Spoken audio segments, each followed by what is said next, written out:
Perkenalkan, nama saya Monayanti Simanjuntak. Saya di semester ini tuh jabatannya sebagai anggota.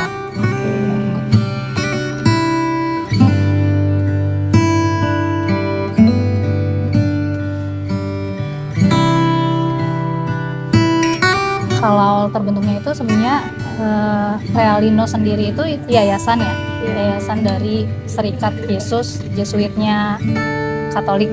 Nah, jadi awalnya itu yayasan ini tuh dibentuk untuk jadi asrama bagi mahasiswa pendatang yang memang nggak punya tempat tinggal gitu.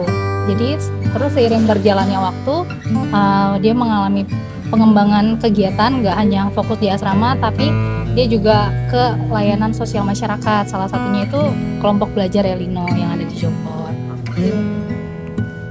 Kalau tujuannya itu tuh kita fokusnya itu untuk sebagai wadah bagi kaum yang mereka terpinggirkan, terus nggak punya akses untuk pendidikan. Kalau untuk KBR-nya sendiri ya, jadi fokusnya ke situ. Dan untuk saat ini sih kalau dilihat ya masih sesuai ya tujuannya. Jadi kita hadir untuk mereka-mereka memang yang membutuhkan.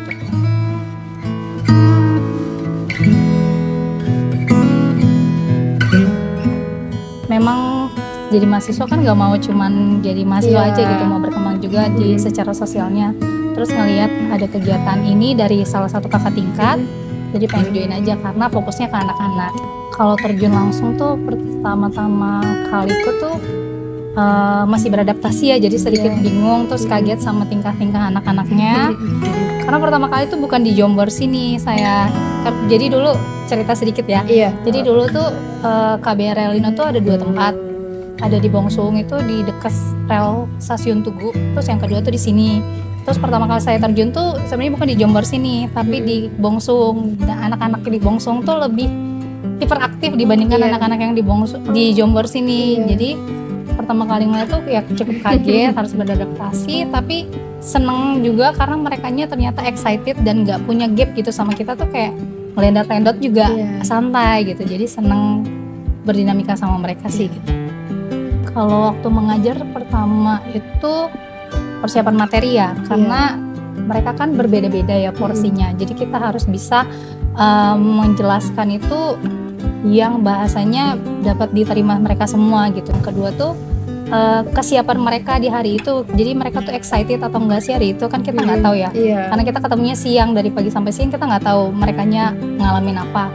Jadi kita harus bisa bangkitkan suasana kegiatan mengajarnya biar merekanya juga hadir gitu, nggak yang cuman bengong gitu. Mereka juga nyaman untuk mengikuti pembelajaran. Iya gitu, benar-benar.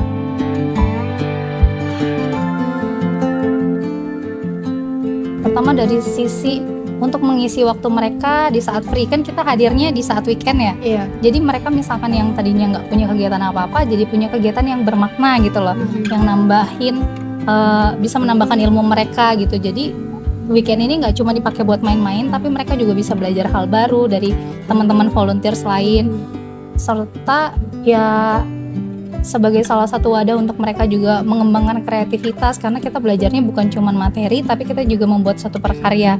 Mana tahu dari hadirnya kita di situ mereka punya soft skill baru yang mereka punya, dan mereka juga bisa berinteraksi sama orang lain gitu, yang memang gap umurnya tuh jauh gitu kan. Jadi mereka nggak sungkan gitu loh, nggak punya jarak sama orang jauh karena sudah terbiasa berbaur dengan orang-orang yang jarak usianya cukup jauh gitu sih.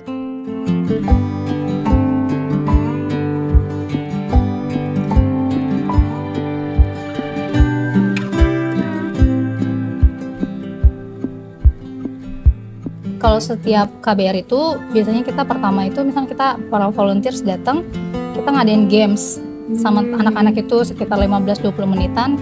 Jadi waktu kegiatannya itu 3 jam aja, dari jam 1 sampai jam 3. Jadi untuk pertama kita games 15 menit, setelahnya kita dibagi kelas masing-masing itu sampai akhir dari jam ya tadi 13, berarti jam 1.15 sampai selanjutnya itu kita materi dan membuat prakarya. Setelahnya kita akan dokumentasi dan membagikan sedikit bingkisan untuk anak-anak itu. Itu sih untuk singkatnya kegiatannya.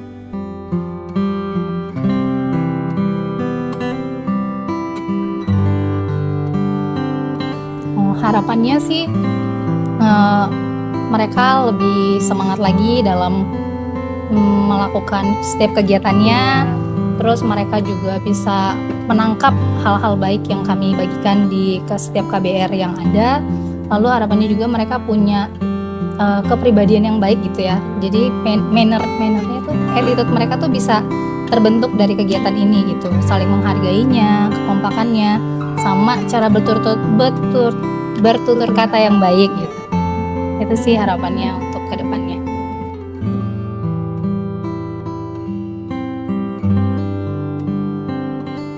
Jadi teman-teman bisa lihat di Instagram itu Realino_SPM, sama di websitenya juga ada Realino, bisa dicari aja di Google. Ya, dan jangan lupa jadi volunteernya Realino. Iya, ditunggu di semester depan. Jadi nanti mungkin di bulan September kita buka. Mungkin teman-teman yang mau daftar boleh. Ya, terima kasih ya, Iya. Kak, untuk waktunya. Sama-sama. Ya, teman-teman jangan lupa untuk selalu follow akun sosmed dan fisip UNY. Dadah.